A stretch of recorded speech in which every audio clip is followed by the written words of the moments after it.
हरियाणा के विधानसभा चुनाव में गठबंधन की तस्वीर अब लगभग साफ हो गई है और ये भी साफ हो गया है कि न सिर्फ बीजेपी बल्कि कांग्रेस आम आदमी पार्टी भी अब अलग अलग ही चुनाव लड़ेगी और कांग्रेस आपका गठबंधन नहीं होगा। तो सवाल है कि जो कांग्रेस बीजेपी को हराने के लिए ही हरियाणा में चुनाव में उतरी और जो आम आदमी पार्टी भी बीजेपी को ही हराने का दावा कर रही है, वो आपस में मिलकर चुनाव क्यों नहीं लड़ पाए और क्या आम आदमी पार्टी का हरियाणा में अकेले चुनाव लड़ना भारतीय जनता पार्टी से ज्यादा कांग्रेस के लिए नुकसानदायक है। आम आदमी पार्टी हरियाणा में पैर फैलाने के लिए 10 साल से कोशिश कर रही है, बल्कि कहना चाहिए कि जब से बनी है तब से, लेकिन अभी तक वो अपनी कोई खास मौजूदगी दर्ज करने में कामयाब नहीं हो पाई। लोकसभा चुनाव में तो एक बार फिर से दिल्ली गवा बैठी, बावजूद इसके आम आदमी पार्टी हरियाणा में लगी रही कि कांग्रेस के साथ समझौते की कोई सूरत बन जाए, लेकिन भूपेंद्र सिंह हुड्डा ने उसे कोई भी भाव नहीं दिया। अब इसके पीछे की वजह अरविंद केजरीवाल का जेल में होना है या कुछ और, लेकिन आम आदमी पार्टी तमतमाई हुई है। पार्टी ने चेतावनी दे डाली है कि जो लोग पार्टी को कम आंक रहे हैं उन्हें इसके लिए पछताना पड़ेगा और अब हरियाणा चुनाव में सभी 90 सीटों पर पूरी ताकत से आम आदमी पार्टी चुनाव लड़ रही है। तो क्या आम आदमी पार्टी उठकटवा पार्टी के तौर पर उतरेगी, क्योंकि अकेले दम पर वो एक भी सीट जीतने की स्थिति में नहीं है। यही वजह है कि कांग्रेस उसे भाव नहीं दे रही।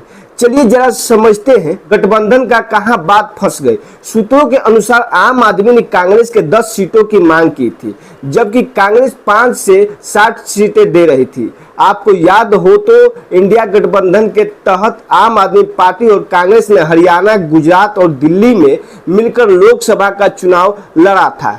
कांग्रेस ने हरियाणा में आम आदमी पार्टी के लिए कुरुक्षेत्र की सीट छोड़ी थी, लेकिन उसके प्रदेश अध्यक्ष सुशील गुप्ता ही भाजपा के नवीन जिंदल से हार गए थे। इसके बाद से आम आदमी पार्टी की मोल भाव की ताकत जो है वो कम हो गई।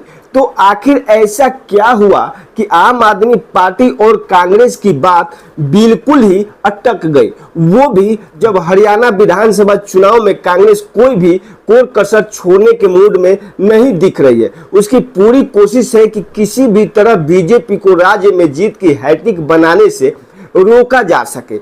इसके लिए वो आम आदमी पार्टी के साथ गठबंधन की सूरत भी टटोल रही थी। दोनों ही पार्टियों के बीच कई बार बातचीत भी हुई। राघव चड्ढा से लेकर मनीष सिसोदिया और संजय सिंह तक कांग्रेस के कई नेताओं से मिले, लेकिन जब सीटों को लेकर आम आदमी पार्टी ने कांग्रेस की बाह मोड़नी शुरू की तो कांग्रेस के भीतर से गठबंधन के खिलाफ आवाज मुखर तेज होने लगी।